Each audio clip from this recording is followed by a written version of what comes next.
As a cricket fan of Bangladesh, আপনার কাছে সাকিব, মাশরাফি, তামিমরা রয়েছেন, আপনি কাকে অ্যাজ এ ক্রিকেট ফ্যান হিসেবে বেছে নেবেন? এটা আমার যখন দায়িত্ব থাকবে না তখন আমি আপনাকে বলতে পারবো, কারণ এখন যদি আমি বলি এটা আসলে বলাটা উচিত হবে না। কারণ এখন আমি একটা দায়িত্বশীল জায়গায় আছি, এখানে আমি কাউকে কারো নাম নেয়া কারো নাম না নেয়া এই জিনিসটা একটু তাদের মধ্যে বৈষম্যের বা তাদের মধ্যে এক ধরনের মনোমালিন্যের সৃষ্টি করতে পারে। যদি রাজনীতিতে যুক্ত না হতেন তাহলে আমি নাম কখনোই বলতাম না, কারণ এই দায়িত্বের জায়গা থেকে এটা বলা উচিত না। কারণ আমাদের সব প্লেয়াররাই সমান, তবে যাদের অবদান আছে বাংলাদেশের ক্রিকেটে, যারা বাংলাদেশের ক্রিকেটকে বিশ্বের সামনে তুলে ধরেছেন, তাদের অবদানটা অবশ্যই স্বীকার করতে হবে। তবে তারা রাজনীতি না করলে বাংলাদেশের স্পোর্টসের পরিবেশটা এতটা খারাপ হতো না, এটা আমি নিশ্চিতভাবেই বলতে পারি, এবং ভবিষ্যতে যাতে কখনোই এরকম খারাপ না হয়।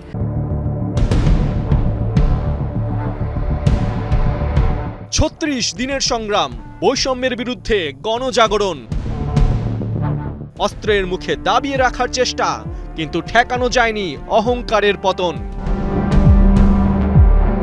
রাজপথ থেকে খেলার মাঠ, প্রতিবাদ উঠেছে সবখানে, নায়কও হয়েছে ভিলেন স্বৈরাচারের দোসর হবার দায়ে। তবে দেশসেরা তারকার পক্ষেও উঠেছিল ধ্বনি, ওকে শেষবার সাদা পোশাকে দেখার জোর দাবি। গেল ১০০ দিনে ক্রিকেটের সবচেয়ে বড় তারকা ইস্যুতে কোন চ্যালেঞ্জের মুখোমুখি হয়েছে অন্তর্বর্তী সরকার, কোন কথা এখনো আছে পর্দার ওপার, জানতে আর জানাতে ৭১ মুখোমুখি হয়েছে যুব ও ক্রীড়া উপদেষ্টা আসিফ মাহমুদের। সাকিব আল হাসান, ওনার একটা ইচ্ছা ছিল যে উনি দেশের মাটিতে বিদায়ের টেস্ট খেলবেন, বাট আলটিমেটলি সেটা হয়নি। আসলে ওই সময়টাতে কি হয়েছিল যার জন্য তিনি আসতে পারলেন না? আপনার কাছ থেকে কি মেসেজটা গিয়েছিল ওই সময় তার কাছে?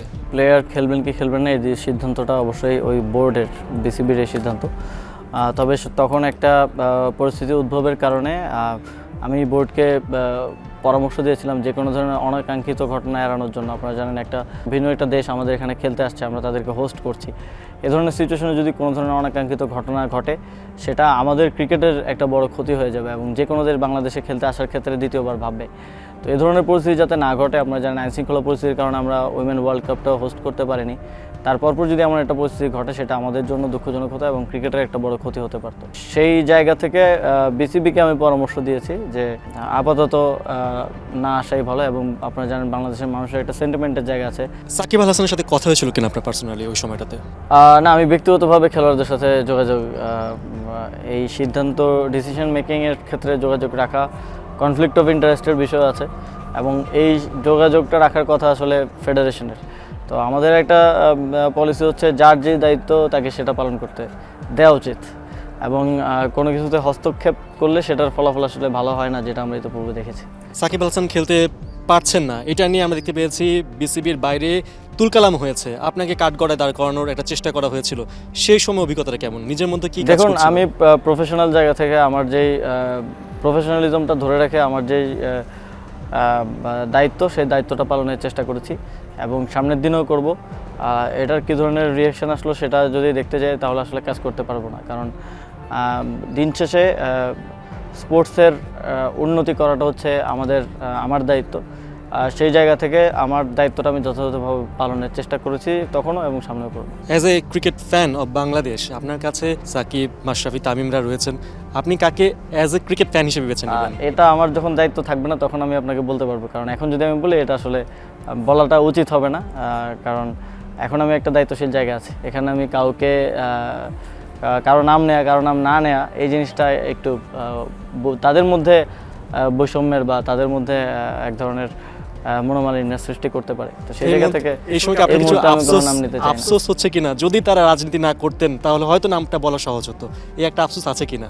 যদি রাজনীতিতে যুক্ত না হতেন তাহলে আমি নাম কখনোই বলতাম না, কারণ এই দায়িত্বের জায়গা থেকে এটা বলা উচিত না। কারণ আমাদের সব প্লেয়াররাই সমান, তবে যাদের অবদান আছে বাংলাদেশের ক্রিকেটে, যারা বাংলাদেশের ক্রিকেটকে বিশ্বের সামনে তুলে ধরেছেন, তাদের অবদানটা অবশ্যই স্বীকার করতে হবে। তবে তারা রাজনীতি না করলে বাংলাদেশের স্পোর্টসের পরিবেশটা এতটা খারাপ হতো না, এটা আমি নিশ্চিতভাবেই বলতে পারি, এবং ভবিষ্যতে যাতে কখনোই এরকম খারাপ না হয় সেটাই প্রত্যাশা থাকবে।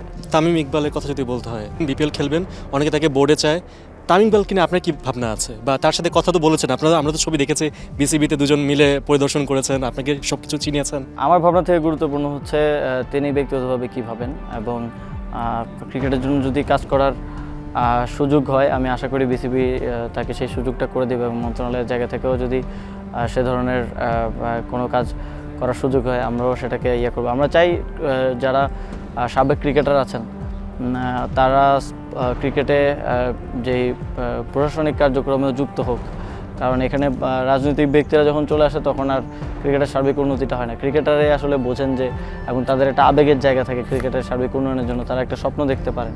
তো সেই জায়গা থেকে আমরা চাই যে ক্রিকেটাররা আরও বেশি বেশি যুক্ত হোক ক্রিকেটের প্রশাসনিক কার্যক্রমের সাথে।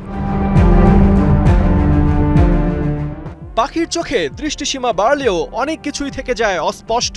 ক্রীড়াঙ্গনের সেই চ্যালেঞ্জ জয়ী এখন বিপ্লবী তারুণ্যের স্বপ্ন। বাংলাদেশ ক্রিকেট বোর্ড সেই স্বপ্নের কতটা বাস্তব রূপ দিতে পারছে? যাদের হাতে দায়িত্ব তারাই বা কেমন করছে? যুব ও ক্রীড়া উপদেষ্টা জানাবেন পরের পর্বে। পার্থ বণিক, ৭১।